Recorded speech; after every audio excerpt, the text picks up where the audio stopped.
Well, good evening. We're going to go ahead and get started. Representative Simon is stuck in traffic. Apparently, I've been told the roads are a little bit slippery and slow, so he'll be joining us as soon as he is able. I'm Senator Ron Latz. I'm your state senator here, and this is Ryan Winkler, state representative from half of the Senate district. And we're going to kick things off, and we'll each make a few opening comments, and then we'll open it up for conversation with you. We would much rather hear what you have to say about the issues that are coming before the legislature this year than simply listen to us tell you what we think is going on and what's going to happen. So that's our main purpose here. We did originally advertise it from 6 until 8:30. I think that's probably a little bit long for people to have to listen to us talk. And given the weather conditions, I think people would probably want to head out a little bit earlier. So we're going to aim for around 7:30 or so to end the formal portion of the meeting. If those wish to stick around and talk for a little bit after that, more individually, more as a group, that would be just fine. But that way no one will feel compelled to stay beyond about 7:30-ish. So I'm going to start off just by briefly telling you a little bit about my background, and then I'll kind of set up the legislative session for you. I live in St. Louis Park. I'm married and have 3 kids, and I've been in the state Senate now since, well, I got to think now, 2000. I got to think when I was elected now. 2006. Thank you. I got to think back to the elections. I was in the House elected in 2002, and I was on the City Council here in St. Louis Park for 9 years before that. I presently serve as chair of the Senate Judiciary Committee. I'm also, well, that covers both policy and budget for the courts, the Department of Corrections, Department of Human Rights, part of the Public Safety Department, and probation departments, and so on. And then we also have the budget division, so I'm on the full finance committee in the Senate. And then I also serve on the Commerce Committee. In the past, I've served on higher education, on civil law when I was in the House, on education policy when I was in the House, so I've seen a variety of committee assignments along the way. And as committee chair, I have quite a broad docket because about half of the bills in the Senate have a piece of it anyway that is within the Judiciary Committee's jurisdiction. Often that's just a data privacies or data practices component, or it's a small enforcement provision, small compared to the rest of the bill, but it comes through our committee. So let me just kind of set the table for the legislative session in broader terms for you this year. And here's Representative Simon, so he'll just come on right up when he gets settled in, and we'll move right on forward. This is the second year of the biennium. The legislature meets in 2-year cycles for budget purposes, but we meet every year. The first year of the biennium was last year. We set the 2-year budget then. And we passed a combination of revenue increases and spending reductions and structurally balanced the budget for the 2-year cycle. And we are now in a position where that structural balance has paid off. We didn't swipe one-term funds from pots of money that disappeared and left us in a deeper hole for the following budget cycles. We made what I think were some difficult decisions, but well-balanced ones. And now, because the economy is stronger and because of the decisions that we made in the last budget cycle, we are structurally balanced, and we have about a $1 billion surplus, or projected revenues greater than projected expenditures for the rest of this biennium. So that means that we'll have about that much to do some distribution with in one form or another. Part of that is going to go to pay back the schools, because part of the last budget solution was a shift, if you will, an accounting shift in the timing of payments to the school districts. So they're all taken care of now by statute. And there are some other funds that were already spoken for in that process. What it leaves is somewhere in the range of $500 million or so, depending on how confident you are in the forecast, to use for other purposes. And we can talk about what those purposes ought to be. I'd like to hear what your opinions are. That could include putting money basically in the rainy day fund, leaving it on the bottom line for whenever we have the next down cycle that slows revenues for the legislature. It could include targeted investments in certain categories of areas, and there are other options as well. In addition to dealing with this budget surplus, we also have the bonding bill, or capital investment bill. And this second year of the biennium is typically when we do a substantial bonding bill. It's when we make the long-term investments in the physical infrastructure of the state. Roads, bridges, buildings for our higher education systems especially. Often we take regional infrastructure like convention centers or water treatment facilities, those kind of things which have a lifespan of 30 years or more than that. And so when we borrow in the capital markets to pay the investment cost for those, we can pay that back over the life cycle of the structure as well. And that's the theory behind it. And we have probably somewhere in the neighborhood of $850 to $975 million worth of bonding that we're likely to come out of this legislative session with as well. There are some other issues that will be on the table. Minimum wage increase is one of them.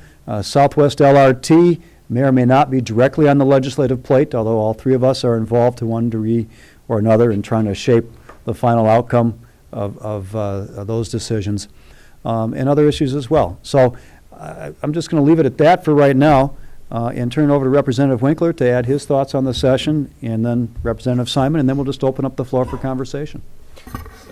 Well, good evening. As Ron said, I'm Ryan Winkler. I represent 46A, which is St. Louis Park, basically north of Minnetonka Boulevard, part of Golden Valley, part of Plymouth, and the community of Medicine Lake.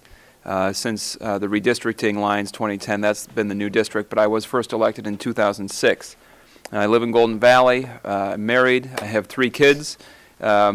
And I apologize in advance if I have to interrupt part of what we're doing here and go tend to them because they're out in the waiting room right now with homework and other things. And my wife is an attorney, and so she had an obligation that came up tonight, and so we're just going to make that work. So I think Ron pretty well summarized where we've been. I would just highlight that in addition to finally aligning the state's revenue and expenditures in a balanced way in the future years, paying back to schools in full. We made some key investments in the last session that I think all of us are quite proud of. So in addition to paying back schools and giving them a small inflationary increase, we funded early childhood education scholarships to provide an opportunity for the neediest kids in Minnesota to get access to high-quality early education and high-quality early child care. Which is one of the best economic investments we can make in the future, and I think happens to be the right thing to do for those kids. We froze tuition at the University of Minnesota and at all MnSCU campuses for the next 2 years. We didn't just tell them they couldn't charge anymore, we actually put state funds on the table to offset the tuition that they would otherwise have raised. So as you look at the big issues in front of us, opportunity for people, the student debt that people are coming out of school with, the kind of jobs that they can get their hands-on as they come out of school. One of the big priorities in the last legislature was trying to bring down student debt, and the primary way we did that was by freezing tuition and providing an increase in the state grant fund, which is basically the state's financial aid grant fund to lower-income students. That work, I think, is going to have to continue for years down the road because higher education has become primarily financed through student financial aid and student debt. Much more so than it has been in the past, and we need to reverse that course. The other big highlight of the last session was the marriage equality, which I know we were all very excited to work on and contributed to. Frankly, too many things that we could probably just tick off the top of our heads here today, but if you have questions about it, we can get into it. So last session, when we set the budget, I think we were very satisfied with the outcome of that. This session, as a result, we have a surplus. We have another forecast for our budget coming out next week. I think there's a pretty good chance it will show an even larger surplus than what we're aware of now. And so that triggers discussion about changing our tax policy, about additional investments in things like early education, We have the possibility of increasing the reserves, and by the way, we have a surplus even after all of the existing reserve accounts are full up. So the state budget is in really good shape, and the question is, what's the best way to deal with that surplus? Is it through sending it back to the public, by changing tax policy? Is it by adding more reserves or finding additional ways of saving that money for a rainy day? Is it through some key investments in the kinds of things that are going to grow the economy long run, like our workforce? So those are the issues that we'll be dealing with this session. Ron mentioned the minimum wage. I'm the author of the House bill on the minimum wage, which we can talk about. Bonding, Southwest Corridor, I think those are the primary issues that the three of us are going to be dealing with. I guess the one last thing I would add is I'm also working on campaign finance reform issues and trying to bring more disclosure about the money that's flowing into politics. And so that's an issue that will also be front and center for me this year. Well, thanks, everyone. Thanks, everyone, for coming tonight. Sorry I was just a little bit late. I had a family obligation. I'm Steve Simon, State Representative for 46B, which includes all of the City of Hopkins and half of St. Louis Park. Basically, that street, Minnetonka Boulevard, is mostly the border between Ryan's part of St. Louis Park that he represents and mine, so we're now technically in my legislative district. So I feel a certain home field advantage here, you know. So I was elected in 2004. In my other life, I'm a lawyer. I'm married. My wife is Leah, and we have a 15-month-old daughter named Hannah, and we have another one on the way, actually. So, thank you. See, we're making news tonight. Huh? Right. Yes. So anyway, one of the benefits of not only being third, but being third when it's third to these two guys is they've really covered the waterfront very well. The only thing I would add, other than being very proud of how I think we handled the budget in a responsible way, in a sustainable way, in a way that was hard, and there's no question, there's no magic bullet, there's no magic solution. Someone's going to always be mad at what you do in terms of the budget, and we had to make some tough decisions. They're not easy. People are still probably mad at some of the things we did, but I think it was the right thing to do, and now we're kind of reaping the benefits and the rewards of that, because the state is really, I think, in very good budgetary shape. We just don't want to blow it now. I would only add, in addition to the other issues that Ryan and Ron mentioned, that I'm very involved in elections policy. I chair the elections committee in the House. And one thing, and Ryan serves on that committee too, and he's being modest. He's really been the point person on campaign finance reform, really in the whole House. One thing that we're going to work on this year in elections, you may have read or seen that there's a dispute going on right now when it comes to online voter registration. Secretary of State Mark Ritchie launched an online voter registration project. There were some who objected that he didn't have the authority to do that, that he didn't have the authority in law, and that he was sort of overreaching. There's a pending lawsuit. And so I'm carrying the legislation that sort of sidesteps the lawsuit, or is attempting to, and said, look, we may have differences about whether Secretary of State Ritchie had the authority or didn't have the authority, but hopefully we can come to an agreement and find common ground on whether or not this is a good idea. And most people, even people who were skeptical about his authority to do this, think it's a good idea. We do so much else online right now, from buying books and gifts to getting our license tabs to anything else, that if we can do it in a secure way, in terms of the technology and the data, why not also be able to register to vote? Not actually vote, but register to vote online. It seems like common sense. So I think we're very close to getting that underway as well, and hopefully in the next couple of weeks we'll have a negotiated solution that has bipartisan support. So that's the only thing I wanted to add, in addition to the other hot topics. I would add one other thing, and I don't think it was mentioned before. I think we will see some sort of action on an anti-bullying bill of some kind, the Safe Schools Act. It's a subject of a lot of intense scrutiny, and there have been negotiations going back and forth, but I think this is the year to do it, and something will get passed, some sort of anti-bullying initiative that most legislators can live with and be enthusiastic about. So I predict that will happen as well. Good. All right, so here's what we're going to do now. We want to open up the floor for conversation. Anyone in the back who wants to sit closer up, we do have seats in the front here. Don't worry about interrupting anything if you want to come forward to sit down. And what we're going to do, because this is being taped for broadcast on the community cable channel, if you ask a question, we'd appreciate if you go to the mic that's at the podium there. So when you ask the question, it can be properly recorded. And if it's just a very, quick question or something like that, not a comment, but a quick question that I can repeat easily or we can repeat easily, we'll do that. But it's really easier for everyone, if you can, to go to the mic. So let's just open up the floor now and take your thoughts and comments and questions. What do you want us to know?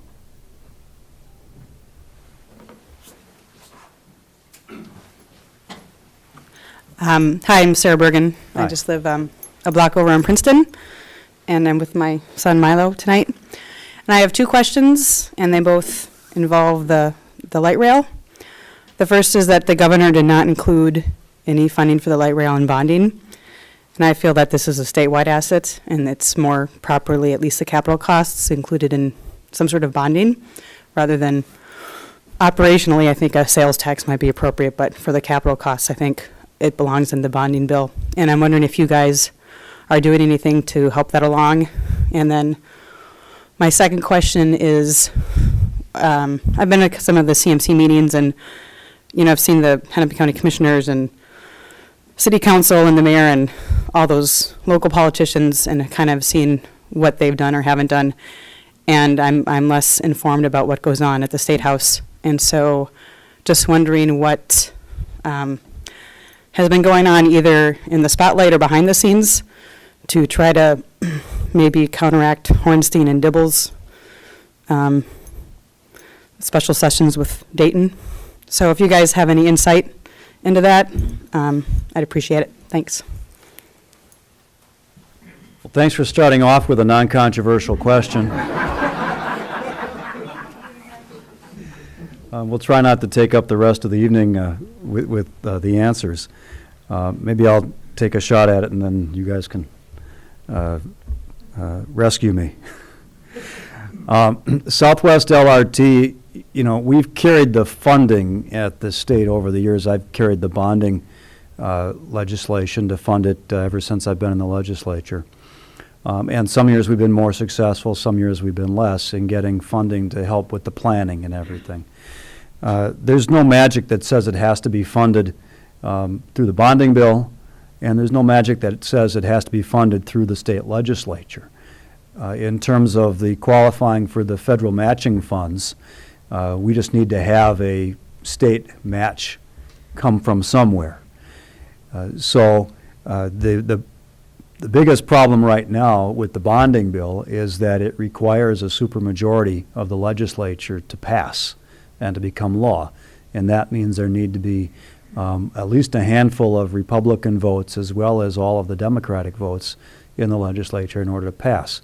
And I think the political reality is right now, probably in the Senate, I think certainly in the House, is that there's going to be great difficulty getting sufficient Republican votes for a light rail transit bonding component to the bonding bill. That's what held it up last time we tried to get Southwest in a bonding bill. And I think the governor decided that there were other things that were higher priority in terms of his investment of political capital, and especially because there are alternatives to the bonding bill to help fund the Southwest LRT. And those include routes through the Metropolitan Council itself. They have some access to resources that are not directly from the state government. And my guess is that's the direction we're going to end up in when push comes to shove. I mean, there are something like $3 billion worth of requests for funding in the bonding bill this year, and a lot of them are good, valid public infrastructure investments too. And so when you start taking an $80-90 million chunk out of the bonding bill, it crowds out some of those investments also. So I think the political reality is the funding will be available. Probably not through the bonding bill, probably not even through the state legislature this time, although it's not to say we're not going to make an effort to make sure that that gets taken care of. And that highlights another point, which is that the funding has really been the only formal role that us in the legislature as a whole plays in the decision-making process for the routing of Southwest LRT and the freight rail that is a corollary to it. Those formal decisions have been in the hands of the county board and the Hennepin County Rail Authority, and now officially on the Met Council's agenda. So the role that we're able to play is more behind the scenes now, and to try to shape the political dimensions and very importantly, just the objective analysis of the alternatives. For much of the time, we really wanted to focus on making sure that there was a good, honest evaluation of the alternatives, of the mitigation options, of the kind of betterments in the community that would be necessary if there were to be a reroute, and make sure that got fully fleshed out. There were hundreds of public meetings on that topic. You probably know a lot about the political impasse that was reached.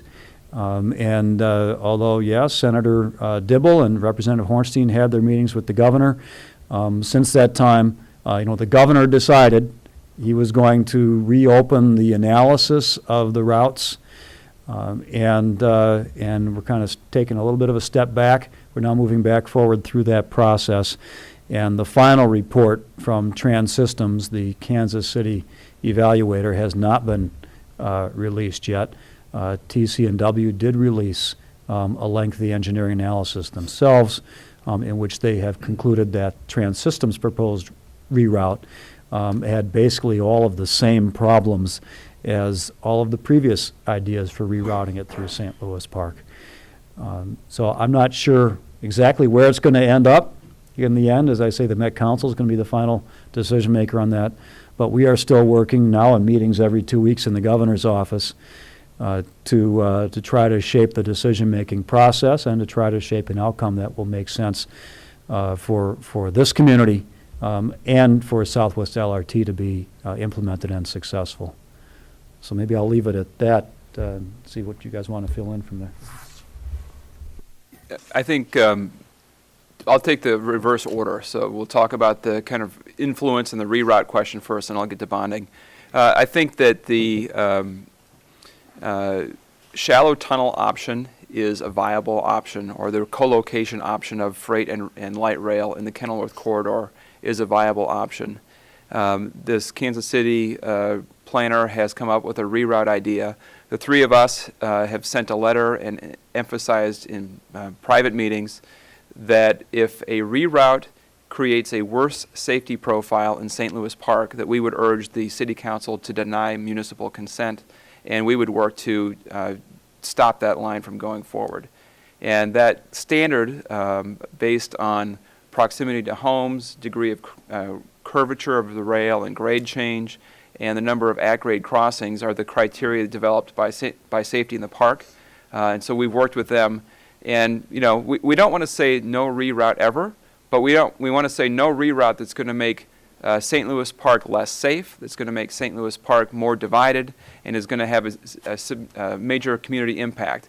Right now, I don't really know how such a reroute could be constructed, but I just don't see that being likely.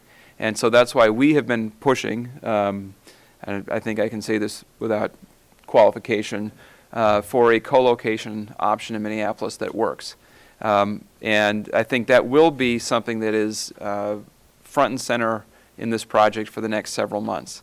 Recently, one of the boards, the County Transit Improvement Board, which has the money to keep this operation going, has said that unless a route is chosen by June 1, they are going to move all the funding away from Southwest Corridor and put it into the Botno line, which essentially would have the effect of shutting down this project for now and maybe permanently. The TC&W Railroad, which sort of has a veto power over the reroute, has said that this reroute proposed by the consultant is not viable for them. And so to me, it all points to a likely outcome of no reroute in St. Louis Park and trying to find some co-location arrangement in Minneapolis, working with the city of Minneapolis that will work as best as we can make it work.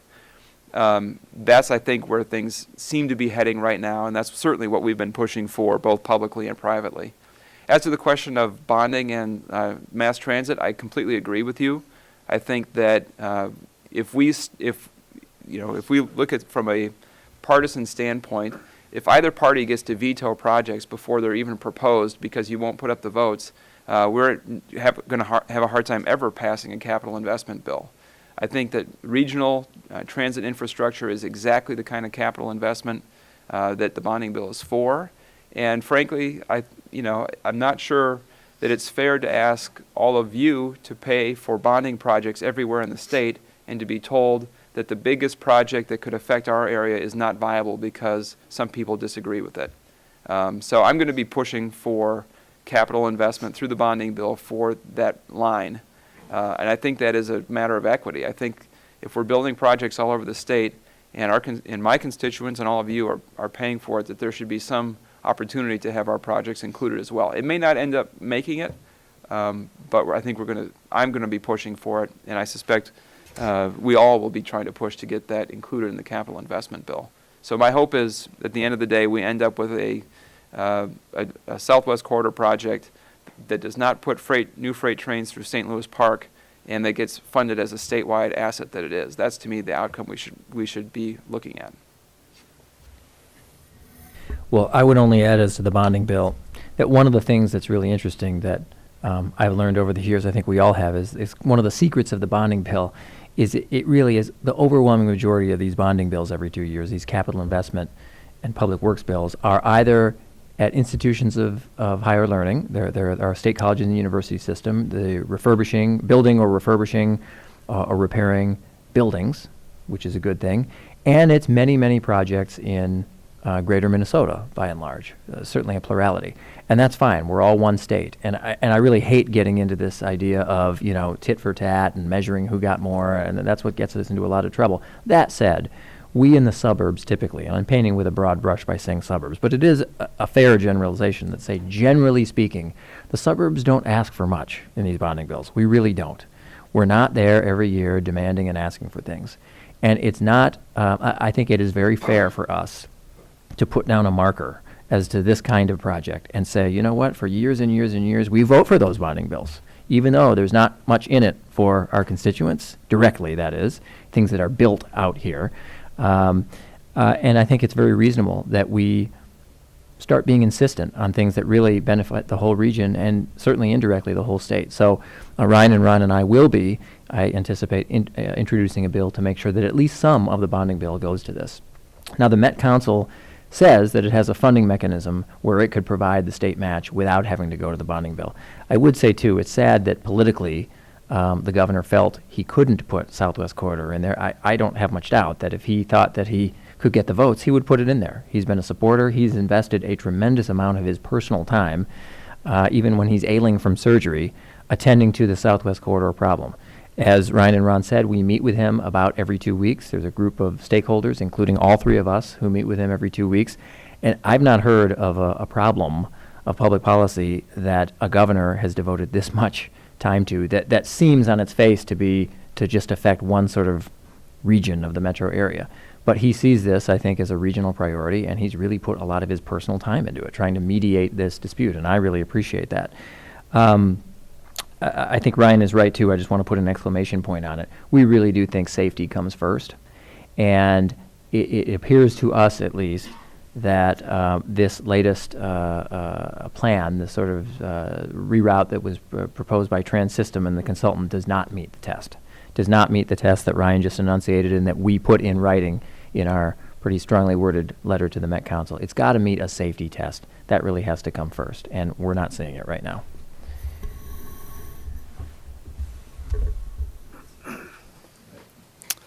Senator, representatives, hi. My name is Jason Alvey. I'm the owner of the Four Firkins Specialty Beer Store in St. Louis Park. Thank you. Thank you very much. And I want to thank you too. I really do appreciate what you guys do, especially your work on same-sex marriage. It's really important stuff.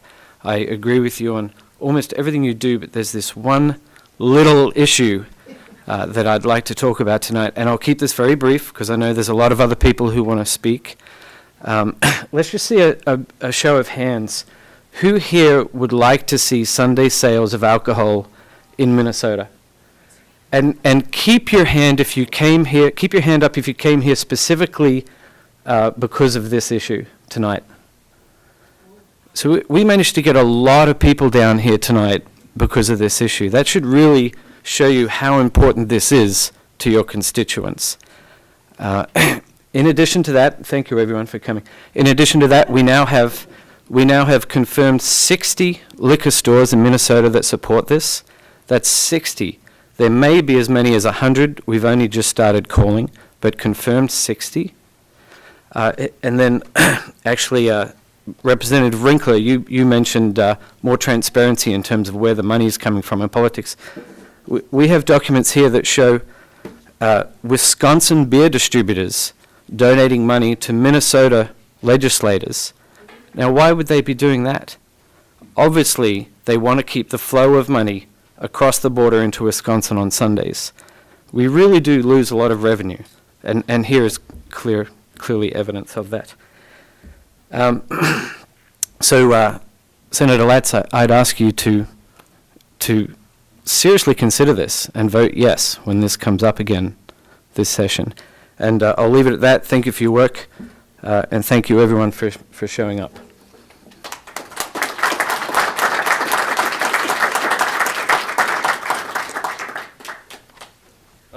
Thanks for coming, and thanks for the comment. I'm frankly impressed by the turnout you were able to generate, which would also explain why I have more Sunday sales emails than any other issue that I work on, including Southwest Light Rail and the reroute and the minimum wage and you name it. I get more on Sunday sales than anything else. So I think the thanks has to be to you for your effective advocacy. I've not voted for the Sunday sales bills as they have come through before. When I was elected in 2006, I spent some time looking at this issue and saw it primarily as a small business issue. It was at the time we were also dealing with liquor and grocery stores, and there was kind of a concerted push by major retailers and grocers to try to kind of invade the territory of smaller businesses that are typically the liquor store kind of industry. And the clear voice that we heard from those Minnesota independent businesses was, we don't want to be open on Sunday because it won't increase our revenue, but it will increase our overhead and make it harder to compete with the big guys who are coming in and trying to take our business. That's where I've started from on this issue. And on the other side, and maybe, I don't know if we're going to have another speaker on this, but it'd be interesting to hear more about your position, because obviously you're not Super Value and you're not Target or Walmart, and so it'd be interesting to hear more about why you think it's important. Because the other side of the argument is essentially boiled down to consumer convenience, and the other counter is that the municipal liquor stores that are pretty common around the state also oppose this, and a lot of local communities rely on their municipal liquor store to raise money, and they oppose it because they feel they're going to do worse. So there were some folks who thought this was a particularly bad idea for their business, and local communities who thought it was a bad idea, versus sort of a generalized notion of consumer convenience and these bigger retailers. And so weighing those two things, I thought it was better not to change the law and to stick with what we had, and I've not voted for it. I would say in the last couple of years, I've been a little bit more receptive to that idea, and based on the fact that you are a local business and you've been able to attract a pretty strong following and a strong group of advocates for this, I'd be curious to hear more about the reasons for it, besides, wouldn't it be nice to buy liquor on Sundays? Yeah, Michael here could certainly talk to that. Hello, my name is Michael Wagner, and I am the sales manager at the Four Firkins, so I work for Mr. Jason Alfie there. Thank you, like he said, thank you, Senator Latz and Representative Simon and Representative Winkler. I can certainly answer those questions as well. I'll start by talking a little bit about why I'm in support of this as an employee, because some of the advocates of the status quo, people who want liquor stores to remain closed on Sunday, they often mention that employees will have to work on Sundays. And employees work on Sundays in many professions, but there aren't many where the state says that I can't work on a Sunday. So as an employee, I often say that the days of the week that I work should not be dictated by the state, but rather be a discussion between me and my employer, just like most people. You pick the days that you work based on what works best for you. And if Sunday happened to work best for me as a day that I could work in my schedule. Unfortunately, the state tells me that I can't work that day and I can't earn a living on that day. So I find that frustrating. If we did repeal Sunday sales, we're not all of a sudden going to make me work 7 days a week. My schedule is based on how many hours I work in a week, and whether that works out to be a Sunday periodically, I'm okay with that. I think ultimately you're right in saying that it comes down to a small business issue, and as a small business, we are definitely in favor of it. Part of the support of a Sunday sales repeal, or Sunday sales ban, repealing that, is that we're not necessarily advocating that every store has to be open 7 days a week. We feel that as a business, we should be able to choose which days of the week we want to be open. And if we choose Sunday or Monday or Tuesday, or choose to be open 5 days a week or 3 days a week, that's a matter of us competing with other businesses in this industry. So if businesses don't want to be open on Sunday, then don't be open on Sunday, frankly. They can close on Monday or Tuesday or Wednesday or Thursday, whatever works best for them and their consumers. So when it comes down to it, I'm in favor of removing the Sunday sales restriction and allowing businesses to choose the days they operate as an employee of a liquor store here in St. Louis Park. On a smaller issue and kind of around light rail, whenever light rail takes a look at the Wooddale intersection, and specifically with the Highway 100 work that's going to go on over the next couple years, I'd like you guys to urge the city of St. Louis Park to take a look at the intersection at 36th Street and Zenwood, because that is a highly trafficked area with increased traffic because of a density of housing being built right there. And it is a very dangerous intersection. If you want to try to cross that road by foot, it's like playing Frogger. It is a very, it is a task that I would not want to undertake.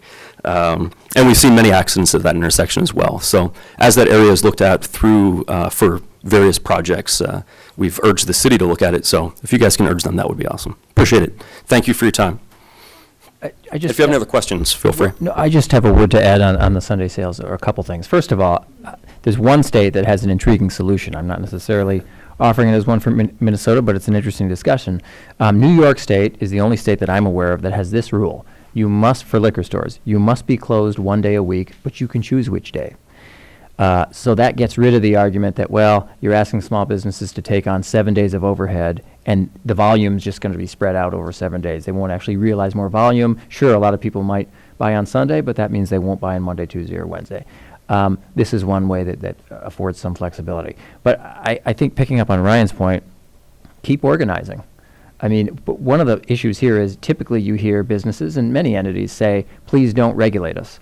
And when it comes to liquor stores, so far, still the vast majority, and car dealerships, they are strangely saying, please regulate us. And it's something we're not used to seeing. It's certainly not the norm. But they're the ones, at least the established liquor store kind of lobby, or the advocates for the liquor stores and the car dealerships are the ones asking for regulation.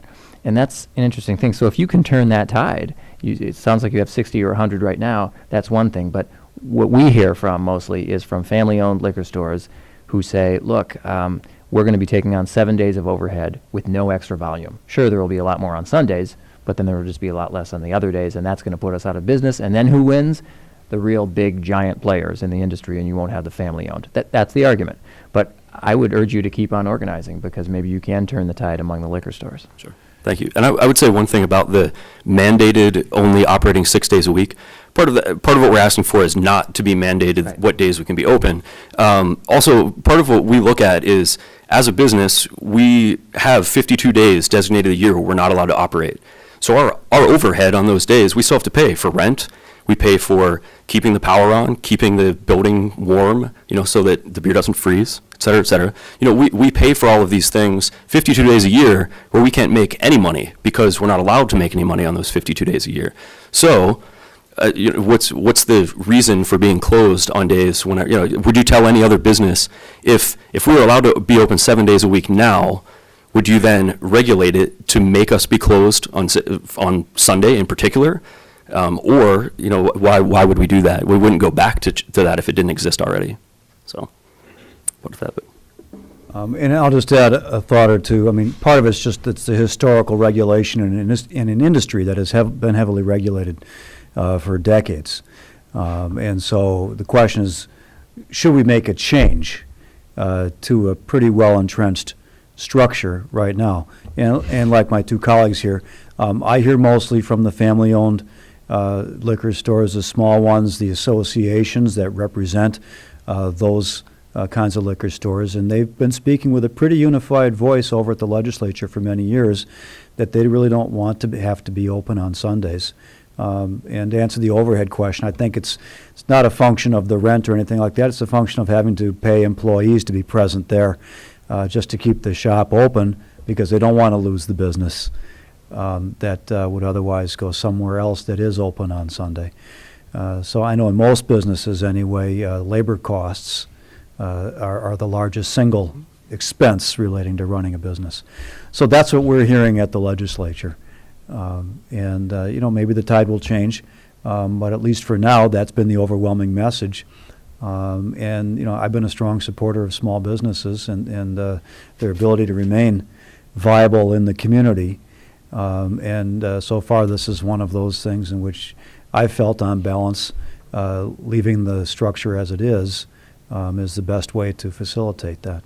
But I'm open to hearing different voices and different thoughts on that as well. So thank you for bringing up the topic, and thank you all of you who came here because of that one issue. I appreciate it.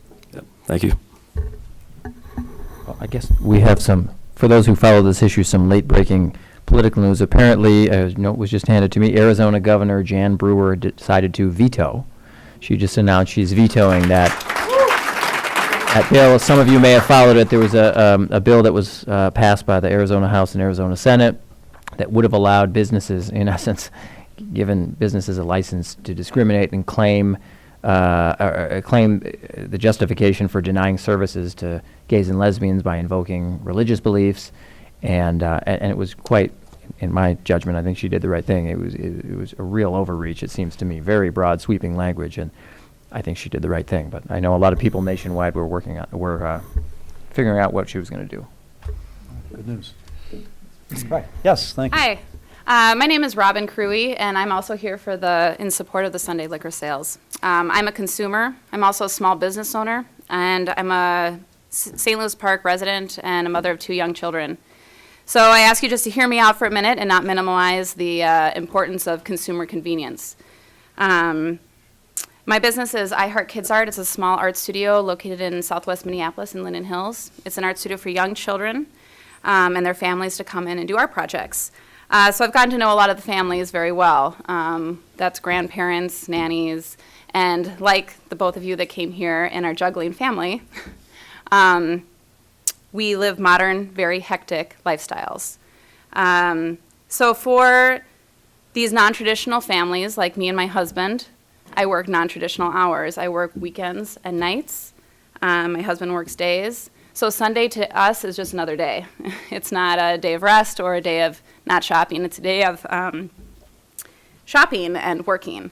So whether we're looking for any store to be open, to conduct any type of family business, whether it's for a recipe that requires a bottle of wine or a hostess gift, we are in support of Sunday liquor sales being open just to accommodate the modern lifestyle that is very common in this state and in other states that allow it. So, thank you.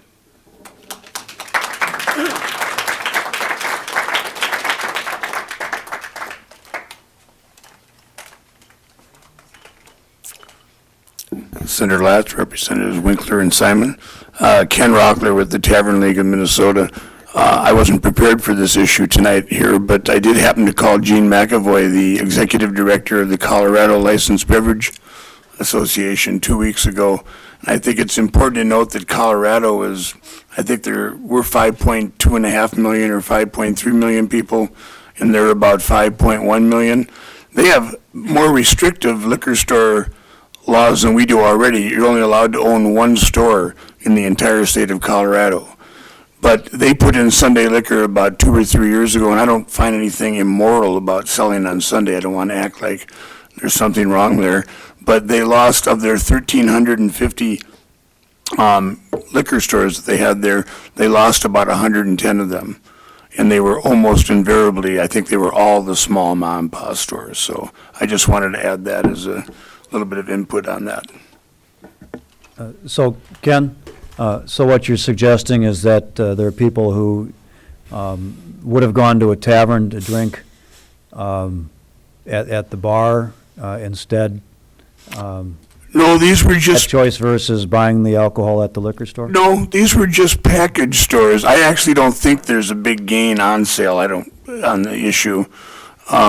These were just package stores, but they were small, and some of them closed down just because that was their only day of rest prior to that, the Sunday.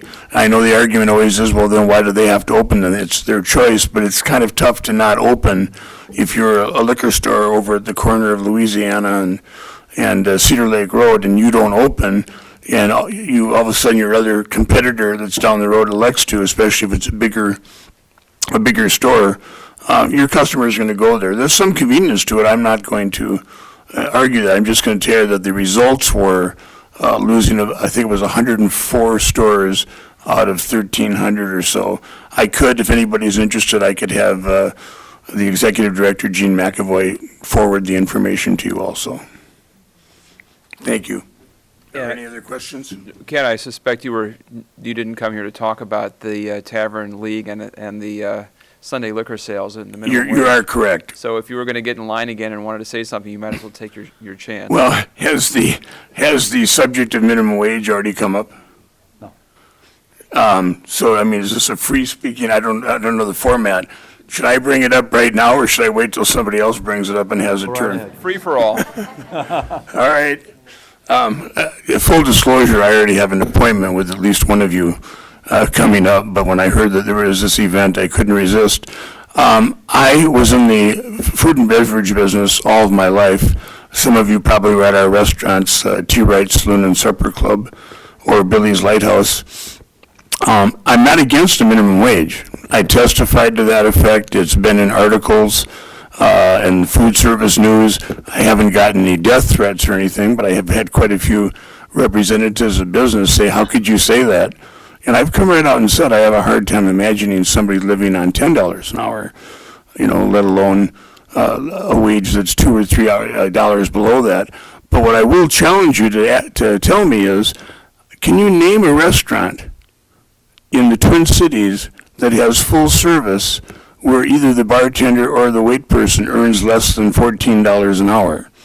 Now, if you can, and there might be a place, I wouldn't bet my life on it, I will guarantee you that at that place, those people are earning probably $4 or $5 an hour more than the back of the house people. So what I would urge you is that if you really care about the employee, and I understand the politics of this issue, but if you really care about the employee, what we're doing right now is we're driving people away from places like Bunny's or the Park Tavern, or other fine restaurants that are here in St. Louis Park or Golden Valley, because they're getting priced out. I'm not saying the tip credit is the only issue. I'm not going to try and attribute it just to that. But I can guarantee you that if we had just doubled the federal tip credit right now, 90% of the servers would actually make more.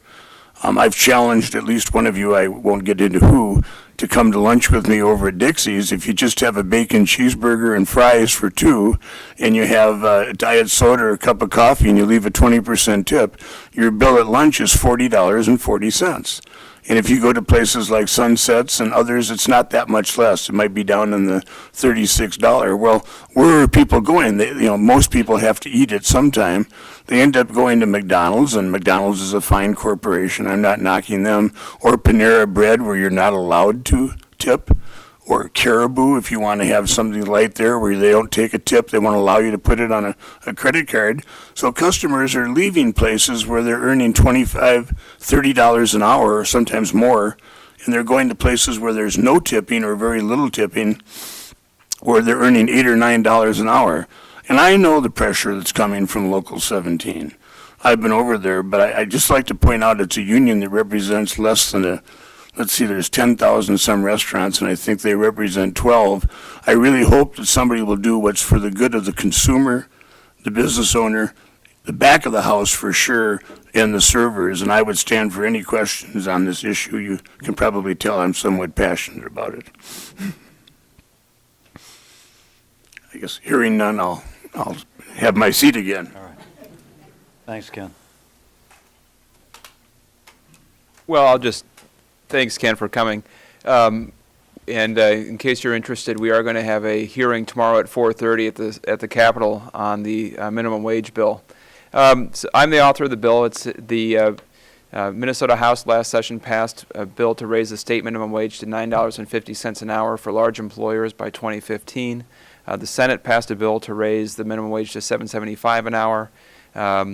Since that time, we've been engaged in a lot of conversation back and forth about what the right level is to raise the minimum wage. There's a conference committee that I'm chairing that will be starting tomorrow, and we're going to try to figure out a way to get to what I would consider a strong increase in the minimum wage this year and in the first 2 or 3 weeks of the legislative session.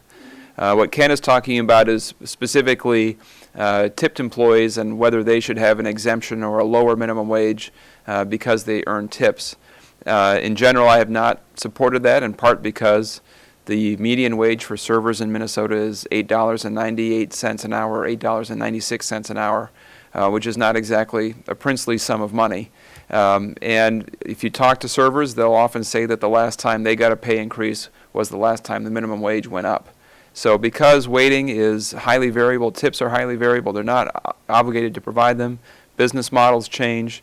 I'm not seeing a compelling reason to create a special exemption for the minimum wage just for restaurants who have tipped employees, any more than I'd be interested, I guess, in a lot of other exemptions.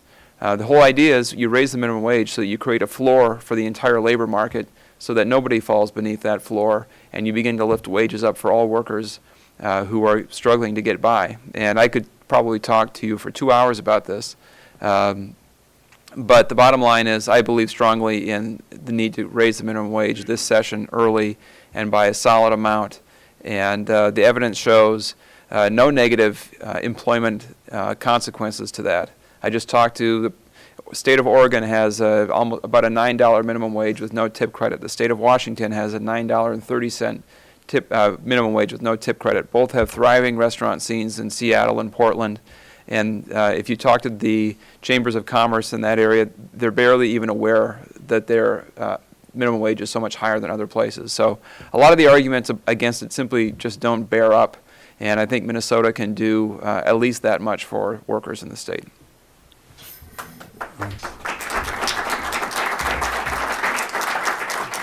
I'll just add an additional thought. I introduced the counterpart bill to Ryan in the Senate to raise the minimum wage to $10.50. I'm not carrying the bill that got passed out of the Senate. It's now part of the conference committee. The Senate just reconstituted their conference committee yesterday. We had to formally do that with the start of the new legislative session. So we're fully engaged, and hopefully there'll be something good coming out of the legislative session. I will add that the Economist magazine, not exactly a liberal magazine, even they said that what's proposed on the federal level in the United States, a proposed increase of minimum wage to $10.10, would still be low by international standards, that it would come in at about 50% of the median wage nationally. And they cited studies that indicated that that would have no impact on employment levels. And they've got an international perspective, and they were comparing it to European countries and where their minimum wage levels are and so on. So I think there's ample room for us to increase the minimum wage in Minnesota. And the question will end up being, what level and what's the deadline, how long is the transition to get there, and whether there are any particular exemptions that fall in along the way. So those discussions will happen, and I got a pretty good feeling we're going to get a bill out this year on that. I would add one thing, well, two things. First is that I started in the back of the house. My first job was as a dishwasher. So I've been there. You're in the house. Yeah, now I'm in the house, yeah. I don't know if I'm in the front or the back, but yeah. But the other is just a point of context is it hasn't been raised in 9 years. That's right, 9, right? I think it was 2005 was the last time. So it's not as if this is happening all the time, that every year or 2 years or 3 years or 4 years we're raising the minimum wage. The state minimum wage hasn't been raised, I believe it's since 2005, 9 years, just a point of context. Well, and part of the problem there is that it's the legislature that ends up doing it when we do it, and the political forces all happen to come together to make it happen, which means you don't have a consistent level. It's kind of lurching forward by fits and bounds, and the pressure builds up to make large jumps instead of a more smooth transition year by year. And so one of the questions might be whether there's sort of a standard increase, or whether you even, I don't think this is even part of the bill, but a lot of the European countries have sort of a non-parliament body, more of a professional, nonpartisan organization that's got the minimum wage pegged to some kind of a benchmark, and they make the decisions independent of the political winds that are blowing at any particular time. So that's a little more predictable and standardized across the economy. Hi, I'm Jeff Seibert. I live at 3340 Utah Avenue here in St. Louis Park. I want to thank you guys for coming today and allowing me to speak. My comments are specifically on the medical marijuana bills, House File 1818 and Senate File 1641. And I believe, Representative Simon, I saw that you signed on to the House file on that bill, and I want to thank you for that. I'm grateful that the legislature is tackling this issue, but I'm concerned that the bill is currently written will do very little to solve the problems that are created by the underground black market drug trade, and also drug addiction and abuse issues in this state, which are becoming increasingly alarming. The bill as currently written will simply open up legal use to a very tiny minority of Minnesota residents who have a very specific set of medical issues. The hundreds of thousands of users of marijuana in this state will not be affected by this bill. These users will continue to purchase marijuana from the black market drug dealers. I think we need to be honest with ourselves and to realize that some people are going to use marijuana. Regardless of what happens this year in the legislature or anywhere else, there will be people that will continue to use it. There is demand for both recreational and medical marijuana, which will not be allowed in the legal marketplace with this bill. If we are going to get drug dealers off the streets, we cannot continue to have policies in place that simply encourage their existence and all the problems that the drug trade brings. Prohibition was tried with alcohol and it was a complete failure. And the same problems that we're seeing with alcohol prohibition are currently seen with marijuana. The question is, when was the last time you saw an alcohol dealer on the streets? And we don't see that, and marijuana is basically the same type of thing. Colorado and Washington have realized this, and none of the major problems that opponents to legalization have expressed have come true in those states. I'd also like to point out that in over 5,000 years of recorded history and millions of users who use it, there has never ever been a single overdose death from marijuana. And I think we can't say the same thing about any other drug. Both the U.S. and Minnesota state governments place marijuana in the highest restricted category, which is Schedule 1. With the message that crystal meth and cocaine, both of which are Schedule 2, are safer than marijuana. Drug tests are aimed at preventing marijuana use can only detect certain hard drugs like meth and heroin for a few days, whereas trace amounts of marijuana may be detected for several weeks to a month. What message does this send to our kids? Right now, the message we are saying is crystal meth is safer and is less detectable by drug tests than marijuana. I personally believe this is an appalling message, and I think we need to do something about that. Nobody wants to live in a society where drug use and abuse is the norm, but we cannot begin to tackle these problems under the current bill. I would ask all three of you to please offer amendments to the two bills to help move medical marijuana use and recreational marijuana use, if possible, from an underground black market to a regulated and taxed market, or at least to allow physicians the leeway and opportunity to prescribe marijuana for any reasonable condition, like they can for nearly any other drug. If you do not believe such a bill is politically feasible, I would ask you to please bring it to the voters. We would like to have an opportunity to vote and debate this issue. I believe we are ready as a state for this. In conclusion, I think it's time to move it out of the hands of criminals and the shady black market drug dealers and into an above-ground regulated tax and enforced system. This will help get drugs and drug dealers off the street and make it much more difficult for young children to get their hands on it. It will generate tax revenue and help pay for the drug problems today. Thank you.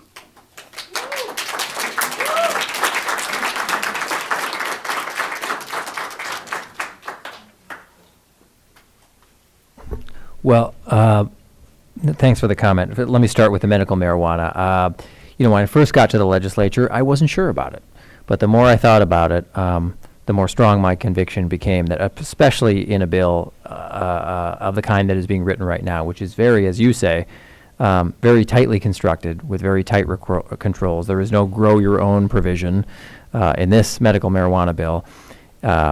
It's really would be quite tightly regulated and only prescribed under the really most severe conditions. It seems like the right and the humane thing to do. The more stories you hear, and they're not just one-offs and two-off stories, consistent stream of stories, particularly children and seniors who are really suffering and in pain, whose pain and conditions are alleviated or at least helped by marijuana under very controlled circumstances, supervised and prescribed by a doctor only, no grow your own provision. It seems like the right and humane thing to do. So I'm proud to be supporting this medical marijuana bill.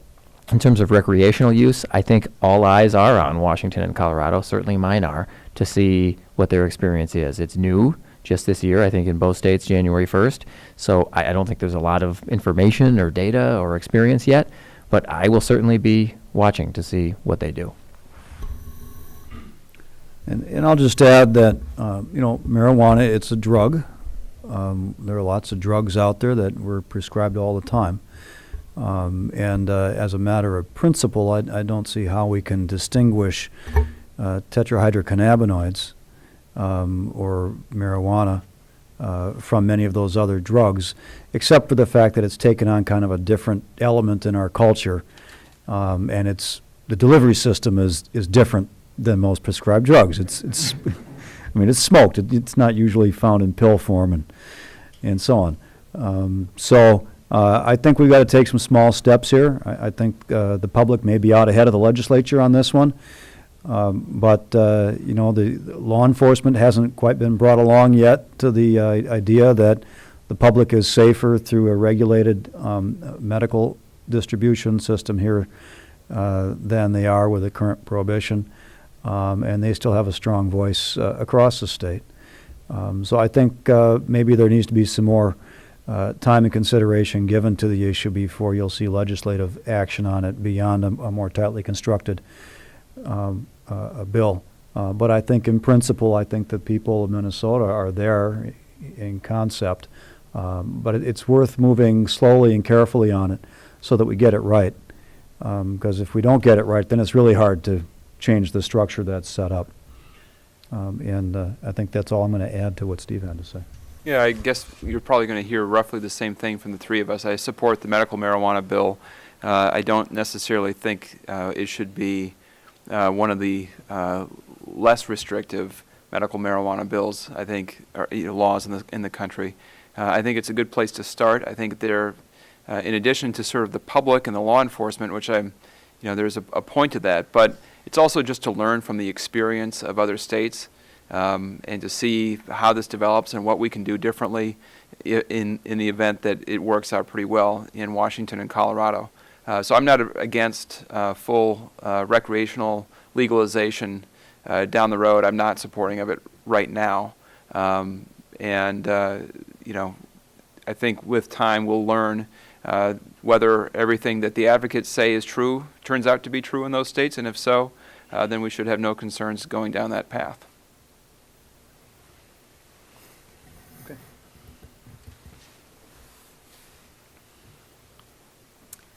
Thank you. You've been listening to a hotbed of concerns. I have great respect for you. Marijuana, alcohol, and taverns. Nope. But I'll keep it contentious, not to worry.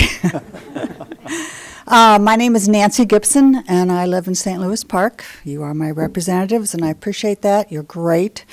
I am a biologist by training, and that put me in the position of, I now co-chair the Legislative Citizens Commission on Minnesota Resources. That's a big title for the Environmental Trust Fund. That's the lottery. That's the little loon that you see, and we oversee the net proceeds and distribute those funds.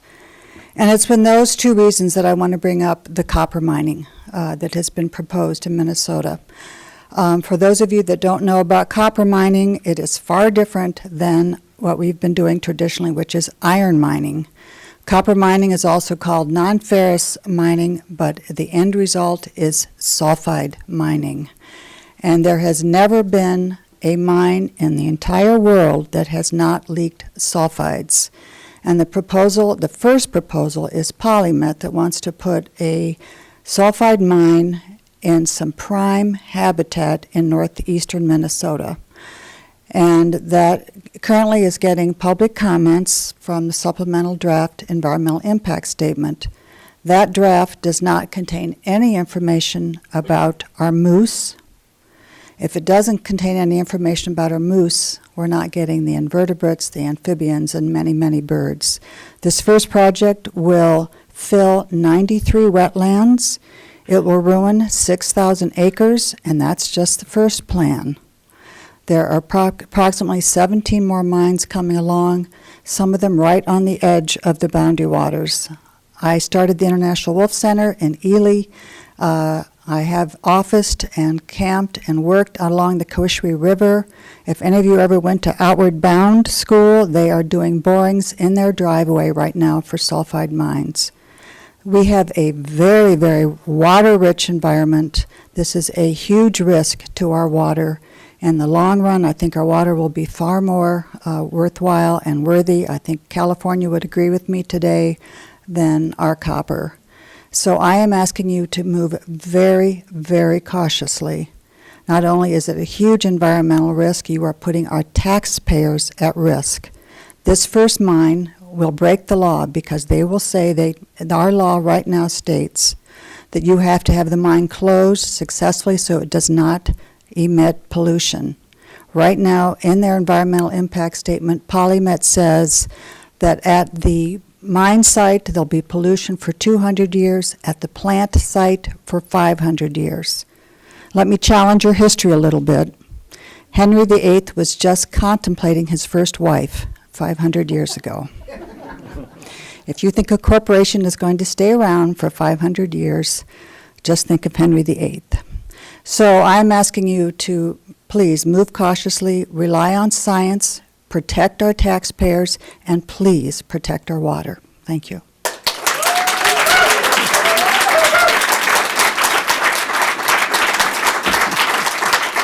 Thank you. Questions? Nancy, thank you for your comments. And this is obviously going to be a really contentious issue at the legislature because... Like marijuana.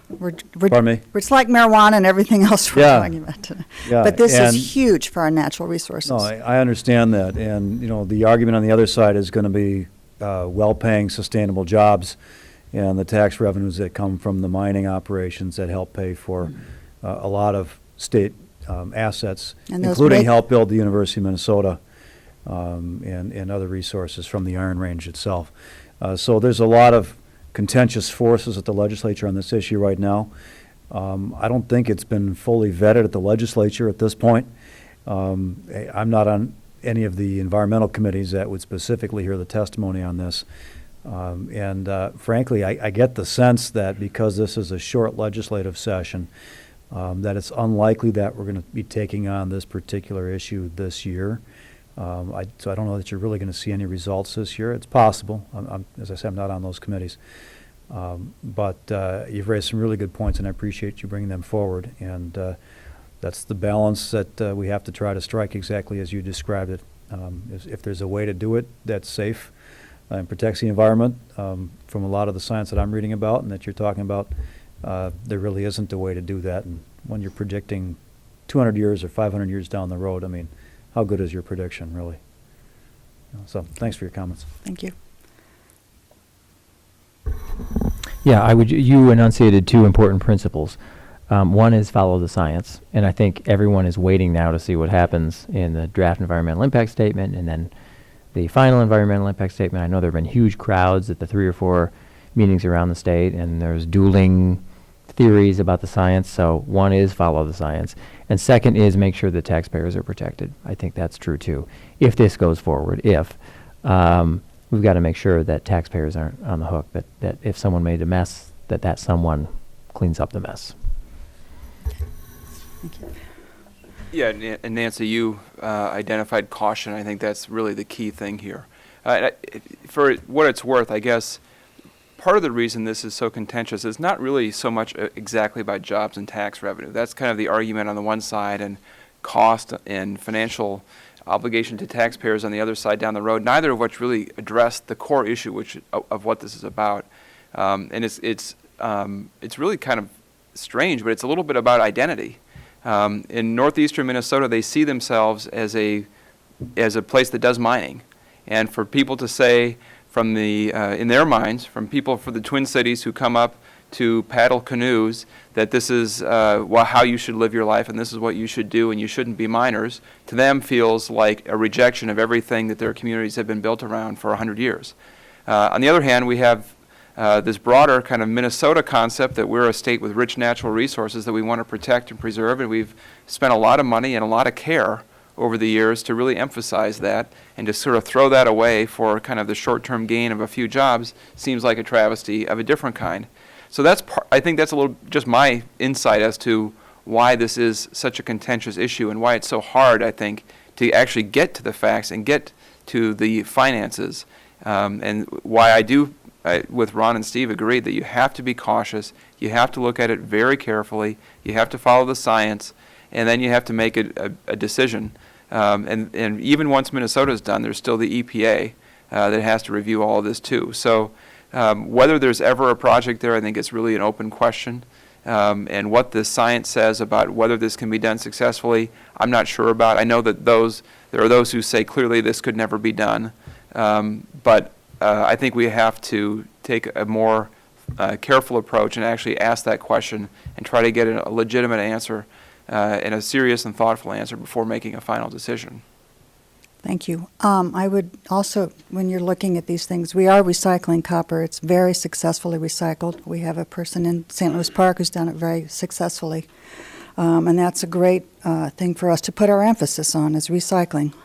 And then secondly, for the House members, there is a bill proposed to weaken the wetland laws in northeastern Minnesota that's now going to be coming into the House. So I hope that you will not support that, because that will just be in the northeastern counties for mining. Thank you.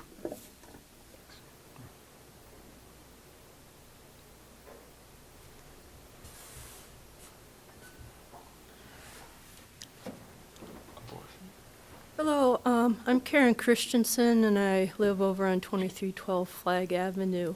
And the reason I came tonight was to talk to you about campaign finance reform. And in that end, I signed up tonight on the petition for Wolfpack. Perhaps you've heard of it. It's an effort to pass a 28th Amendment to say that corporations aren't people, and that campaigns should be financed by public money. And it's an effort supported by the Young Turks. Perhaps you've seen them on YouTube. But I'm just sharing that information with you, so hopefully you'll hear more about it in the future. Thank you. This morning. Did you? Yeah. We had that bill up in committee, in our Civil Law Committee this morning, and voted to pass it out, and so that is moving along with our support. That the corporations are not people. Yep. Bill. Yeah, and we've got a similar bill in the Senate that would say that corporations are not people for persons for purposes of state statute, and I expect to support that as well. And in terms of corporate political spending, let's say just for now that there isn't any sort of amendment action, and let's say that the Citizens United decision, which came out in 2010 and undid 100 years of American law on campaign finance reform, let's say that stays intact as well. There are ways that we can, at least at the margins, mitigate the damage of Citizens United. And I know in the House, at least, Ryan's been very involved and I've been very involved in those. For example, we both brought a bill in the past, it'll be coming up again this year, that would say this. If you're a corporation and you want to spend money directly from the corporate treasury, which is what Citizens United says you can do now, you no longer have to start a political fund or a political action committee. You can take money right from the corporate treasury and spend it on politics. If you want to do that in Minnesota, you either have to get shareholder permission, if you have shareholders, or you have to at least provide meaningful shareholder notification. So if you own 10 shares of Coca-Cola, you can vote your shares as to whether Coca-Cola gives money to candidate X or to an independent expenditure on behalf of candidate X. That seems like one way among several that we could, I wouldn't say get around the problem, but we can at least have an impact on the damage that's been done, I think.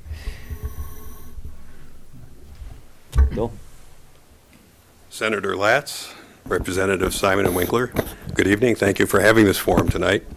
So, 35 years ago, I loved marijuana. Just throw that in. It was part of my past. So, I'm sort of here. Kenny's here tonight representing the Tavern League, and he is our statistical genius in our industry. And I'm not going to bore you with statistics. You got your statistics. We've got statistics on our side. It does sort of need to be said that I think it's 48 other states have tip wage credit. There's one of 5 states, I believe, so that math doesn't work. But I think there's 5 states that don't have the tip wage credit. So, and I know there was applause for raising the minimum wage, and I am all for being fair and everything. And I am not an evil bar owner, believe me. I'm sorry. I'm Phil Weber from the Park Tavern. So I just want to let you know personally, you all know me. You know I've all tried to call you whenever an issue is going on. So I just want to give you the personal side of what this would affect the Park Tavern. Basing my hourly minimum wage workers is 710 hours a week. At $9.50, that's 81,000 net dollars a year. At 10.10, it's probably closer to 100,000 a year, without my matching withholding on the additional wages.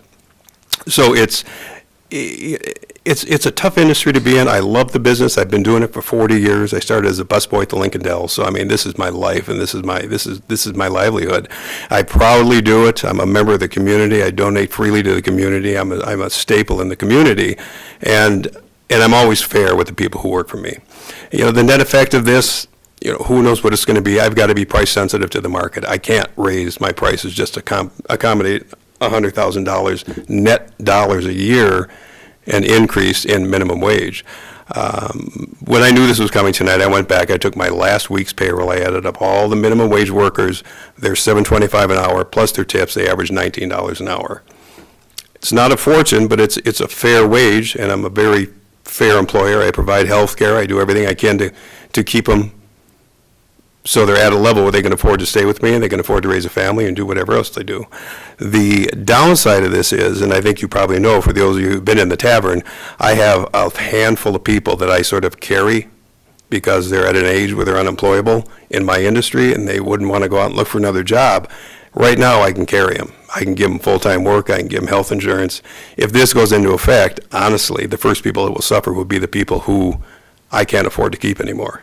Those are the faces that this could affect. And it's serious. These are people who were with me 30 years. I've got loyalty, but I've got financial obligations. As a business owner, I have a big mortgage on my building. I have lines of credit to meet payroll. I have all these obligations that I need to meet. And I'm not saying anything about sympathy. I'm not looking for sympathy or anything to that order, but there's an ongoing process in the business that we can only absorb so much of a hit on our business. I've got 80 employees at the Tavern, and you go all through what's happening in our industry now, and you all see what's happening down at West End. Now, West End's a great area. My wife and I go to the theater there all the time. We love it. We love to go up there and have something to eat and go to the movie, but all the competition coming in this area now. Now there's 2 more restaurants opening up in West End, 2 more chain restaurants. You're adding another 400 seats approximately into the West End. So you're taking the base of consumers, you're spreading it out over so many dining establishments now that it makes it harder on the small independents. And Gary and I over at Bunny's have been in this area for decades. And we both do well at what we do. We're good at what we do. But it's just that raise a minimum wage, it could be catastrophic for a lot of places. I'm not saying we're going to go out of business, but it's going to be an impact. Prices have to go up, people have to be laid off. And that's the simple economics of it. Phil, I got a question for you then, and I appreciate your coming and sharing that with us. Is there a level of increase in the minimum wage that you think would be doable in that regard? I mean, it's You know, in the the Minnesota minimum wage is what, five? Six, Twen- six, well, But the Minnesota level it's is 6:15. 6.15. Well, I'm a large employer, so it's So you're covered by the federal minimum wage. And but- even as tip wage credit, we're not looking to do Wisconsin, which is still $2.32 an hour, I believe. We're not looking for that. We're looking to stay at the $7.25. We don't want a reduction in minimum wage. In fact, the Minnesota Restaurant Association proposed last year, you may remember, guaranteed $12 an hour. If they happen to fall below with their tips and with their hourly earnings, if they happen to fall below 12, we will make up the difference. So rock solid guarantee $12 an hour, but it unfortunately got nowhere. So I'm not looking for any reduction in minimum wage. I would just like to see, and if it's inevitable it's going to happen, I'm not saying it shouldn't happen at all. And I would imagine there's going to be You want to see the tip credit, is that your? I would love to see the tip credit. Okay. Well, I can, believe me, this is not the first time I've had this conversation, and I think Ken would testify to the fact that I've been more than willing to meet with restaurant and bar owners, grocery stores, retailers, anybody who wants to talk about the impact. It's hard for me to tell you what the impact in your business is going to be, but I can talk about what the historic examples prove and what the examples prove in other markets, which is that businesses adapt to a higher minimum wage in a bunch of ways. Part of it is more revenue coming in the door because more low-wage individuals have more money to spend, and they spend it faster than anybody else in the economy, and the local businesses that they go to are the ones that benefit. So a lot of the benefit of raising the minimum wage goes into the community by circulating that money around faster. Wages go up, turnover tends to go down because as employees make more money, they have more of an incentive to stay in the job that they have. Turnover is very expensive. Again, I can't speak to your specific situation, but just in general, when turnover goes down, it's a reduction in cost. Businesses also find ways to be more productive. They do very small price increases, and they have a little bit of wage compaction, and they have a little bit of less profit. So there are, lots of different ways that raising the minimum wage gets adopted and absorbed through businesses. And I would point again to the example of state of Washington. The voters in Washington in 1998 raised their minimum wage, adjusted it for inflation. Right now it's at $9.32 per hour, and the state of Washington is not short of restaurants and bars, or it's not short of retail or any of those things. The businesses that have the greatest fear are often the ones that benefit the most from the low-wage workers getting more. And so I don't want to say that the fear and the concern is not legitimate. I understand. It's hard for you to sort of take the leap of faith and say, I'm sure more money is going to be coming in the door. I'm sure all these things are going to be happening. But based on the record in the past and the record in other places, in general, raising the minimum wage puts more money into workers' pockets and has a minimal impact on employment. $9.50 an hour. Minnesota first had a statutory minimum wage in 1973. If you adjust that for inflation, that's $9.47 an hour. So when you started 40 years ago in the restaurant industry, the minimum wage was higher than it is now. In fact, it was close to where we're trying to push it back to. So, these things change over time. Business models change. Productivity increases. But the idea behind the minimum wage is that as that happens, the floor should be rising with everybody else, for everybody. Well, like I said, too, I'm not a statistic person. I mean, there's counterpoint to everything you just said, and I don't want to get into anything like that. I'm just saying 48 other states or 45 other states have tip wage credit, and there's a reason they have it. And could you give a two-sentence definition of what this tip wage credit is? see, right now, the minimum wage as a large employer is $7.25. That's what I have to pay. Now, servers' tips, when it comes time for W-2, they have to claim that as income. I pay matching withholding. They pay withholding on it. Banks consider it income when they come time for loans or anything. The only way it's not considered income is at the state level when it comes to minimum wage. They don't consider it part of wages, but it's taxes, wages. I pay withholding as wages, so everything about it's wages except the definition at the state level that it's not wages. It can't be considered part of your wages. Thanks for the definition. You knew I was going to be here tonight. Pardon me? You knew I was going to be here tonight. So, and again, will I go out of business? Absolutely not. Will I adapt? Yes. But, there's going to be consequences, even though, Representative Winkler's got great statistics. He's got great statistics too, but the reality is, just the bottom line dollar, and if any of you have been to the Park Tavern, you've seen what I put in that place over the last 34 years. It's new, it's modern, it's taken care of, and that's because I have the ability to do it. You take $80,000 out of my bottom line, just like that. It's gone. There's going to be an impact. I mean, it's got to be an impact. You realize that, and statistics don't do any good when it comes time to writing the bills. That's the reality of being a small, independent, single-unit restaurant operator in the city here. And I pointed out the amount of competition coming in the area. They've got bottomless pockets. These are chain restaurants. They have a loser, they've got a winner, they average it out, and they're going to be fine, but they just are in the marketplace, and they're going to pay their bills, and they're going to stay there. They take a percentage of business away from everybody.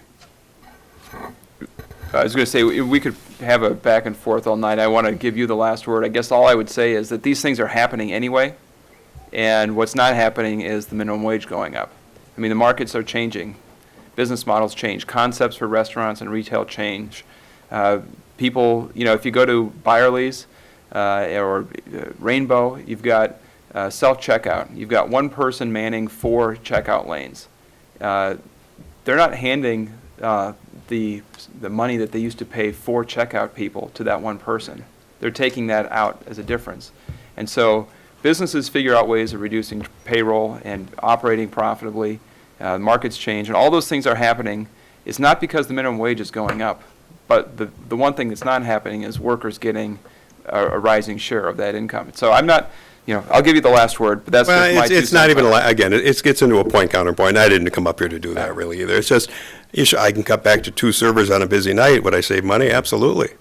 But who would it hurt in the long run?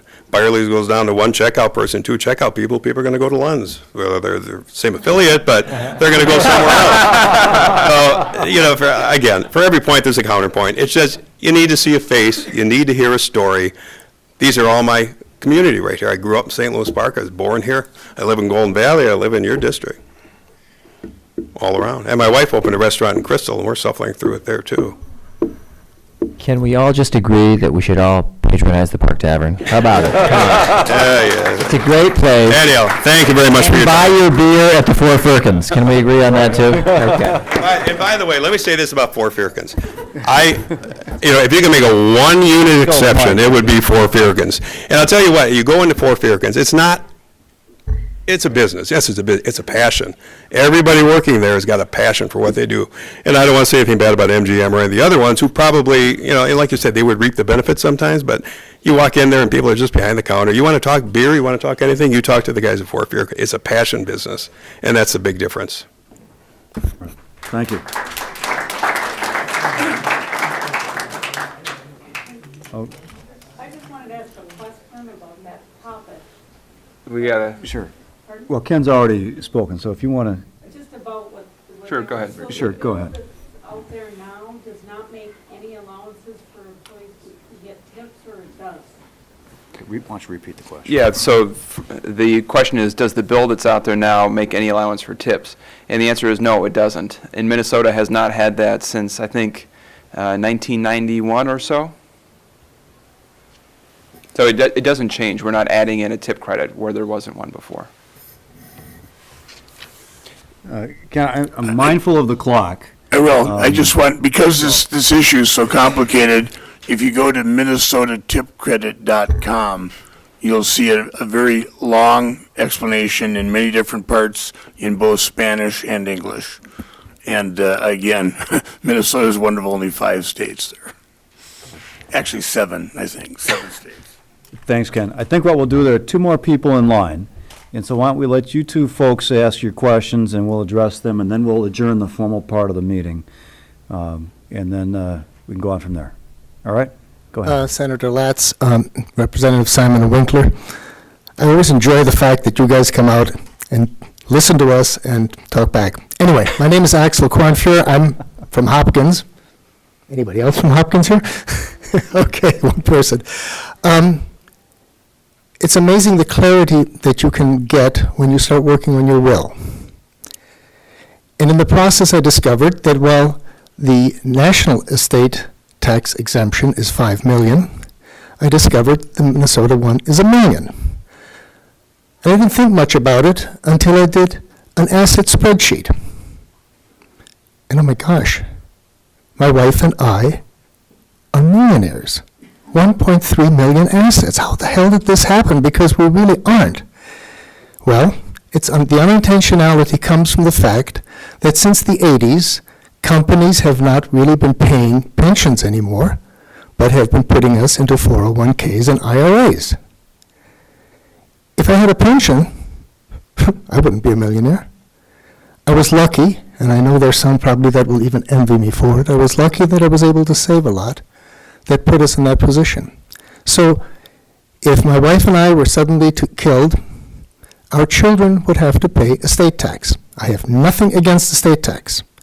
What I do have a problem with is if I'd been wealthy enough to have put all that money into a stock portfolio, for every, let's say, $100,000, after paying the estate tax, our kids would get $100,000. But it's in IRAs and 401ks. So you pay the estate tax on the $100,000, and then when the kids take the money out, they have to pay income tax. The marginal rate, fortunately, our children are not minimum wage. Their marginal rate is 7.05 in Minnesota, and at least 15% on federal. So my question here is, maybe it's a middle-class issue. I feel we're being penalized for having saved with 401ks rather than having been able to put it into a stock portfolio. And the question to you is there anything at all going on to raise the estate tax limit in Minnesota, maybe even approaching the federal limit? I realize that would reduce some spending. And what I want to emphasize is the last point. I am not against estate tax. I am all in favor of having an estate tax. But there's a double taxation here for those of us in the middle class who have had 401ks and IRAs. So is anything that can be done to raise that or not?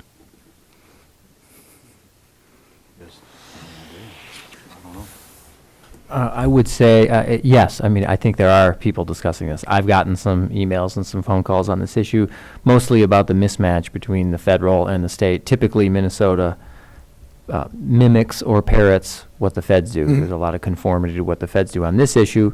For a lot of reasons over the years, we haven't.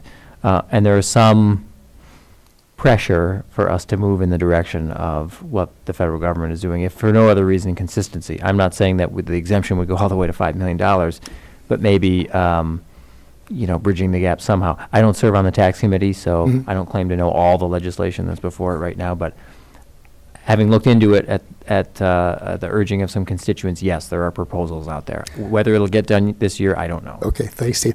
Maybe I can just ask, how many of you have 401ks and IRAs, and you definitely don't look old enough to have worried about a will yet, but have you checked what the impact will be? The point is, you got a tax benefit when the money went into the 401k, you didn't pay tax on it then. Mm-hmm. At that point, so you're asked to pay on it now, and while the money was in there, that was earning tax-free. So when you get to the end, you've got a sum of money there, you've never paid tax on it, either on the original amount or the earnings while it's in the plan. That is valid, but so is the other question.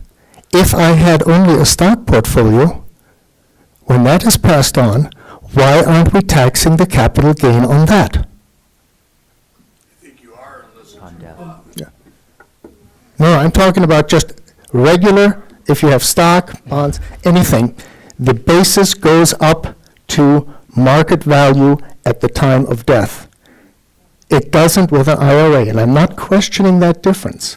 I'm just saying that there are some of us here, and maybe I'm already well-to-do middle class, and I apologize for that, but that it turns out being a marginal millionaire isn't that unusual anymore. I've never thought of myself as a millionaire until I did all this stuff, all this evaluation for our wills. So anyway, if I can ask that somehow bring up, let's raise the margin a little bit.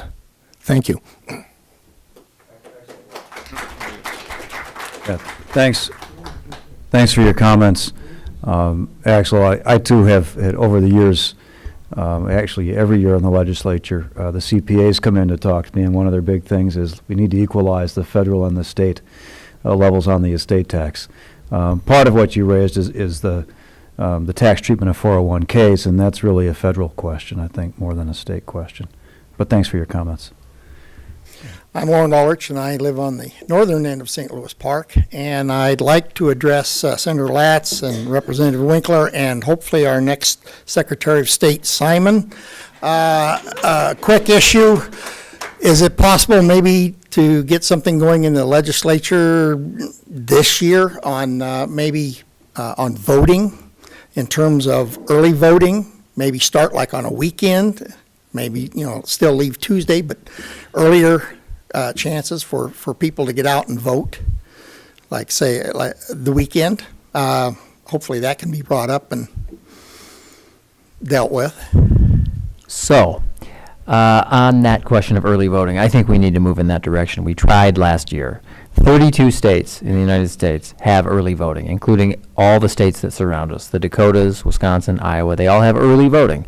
A period of usually about 2 weeks before the actual general election when people can go to an actual polling place, cast a ballot that is counted. So it's not unusual, it's the norm. We don't have it. Last year, we enacted the next best thing, and all three of us supported it and voted for it. It's no excuses absentee voting, which really is the next best thing. As any of you who have tried to vote absentee before know, the rule until now has been that if you want to vote absentee, you have to, under almost all circumstances, sign an oath under penalty of perjury, swearing that you're going to be out of your precinct that day, basically that you're going to be out of town. Now, there was a lot of white lying going on. My favorite statistic is that in the city of Edina in 2008, over a quarter of the voters voted absentee. There's no way they were all on a business trip that day. So there was either some white lying going on, or people just felt hamstrung and they couldn't. Now, any of us can vote absentee for any reason or no reason at all. We don't have to give a reason, which is great. And it can be for the homebound or the disabled or the just plain busy. It can be for the busy parent. It could be for the person holding down multiple jobs. Any of us now can vote from our kitchen table. That's a good thing. I still think, though, that early voting is the way to go. The problem has been there's been, frankly, a partisan divide on that issue. And some of you may know that on election issues, and only on election issues, Governor Dayton, both as a candidate and now as governor, has insisted upon a condition, and that is he will only sign bills into law on elections issues that have bipartisan support. He just feels strongly that because it has to do with the rules of the road by which we even get to be public officials, that it ought to be bipartisan, which is fine, but it means if there's any sort of partisan divide on an issue, on most elections issues, it's not going to become law, and this was one of them.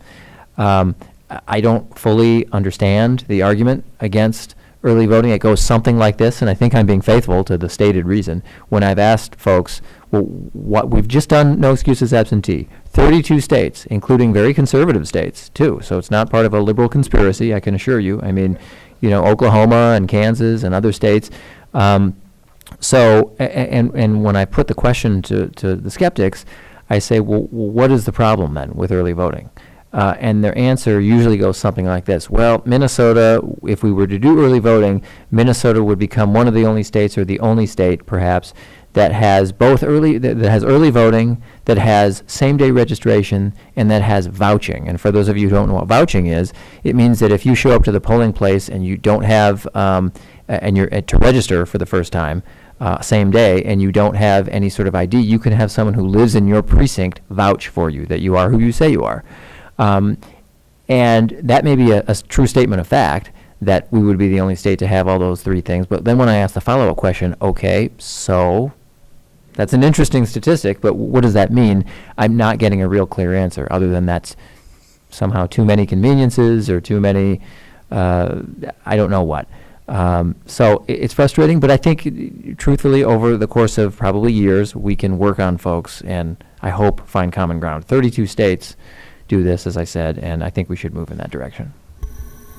I had one other quick question, and that is, and I don't know if something can be done state-wise, if you can put a bill in, or whether there's actually something there already, but with speaking of freight lines and the increase in oil being transferred by freight, especially our way and through our state and maybe through St. Louis Park, is there a way that the state can tell the railroads that if you're going to ship oil, you will ship it in safe containers or safer containers than what you have now?